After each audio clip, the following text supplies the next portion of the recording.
Kamusta sa lahat mga kaibigan? Ako si Valar. Ngayon, ipapakita ko kung paano pagsamahin ang mga larawan sa iPhone. Para dito, kailangan natin ng shortcuts. Pumasok tayo, pindutin ang magdagdag at tawagin natin itong Photo Combiner.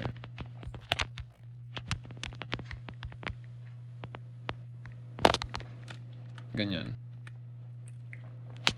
Pindutin ang Enter at kailangan nating magtrabaho sa mga larawan dito. Para dito, kailangan nating piliin ang Select Photos.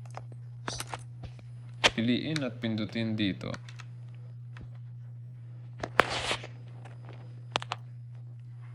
At pindutin ang pumili ng ilang para pagsamahin ang ilang larawan. Ganyan. Susunod, hanapin ang actions at pindutin ang combine images. Oo, pagsamahin ang mga larawan. Piliin kung paano, pahalang, patayo, o grid. Oo, pipiliin natin ang grid, di ba? Susunod, pumunta sa actions at pindutin ang save. Save to photos. Ito ay para i-save ang ginawa natin. Lumabas na tayo dito, pindutin ang tatlong tuldok. Nakikita natin na handa na ang action na ito.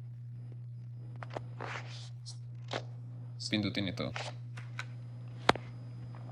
O buksan lang. Maghintay tayo, piliin ang mga larawan, pindutin ang checkmark at ginawa niya ang pinagsama na larawan.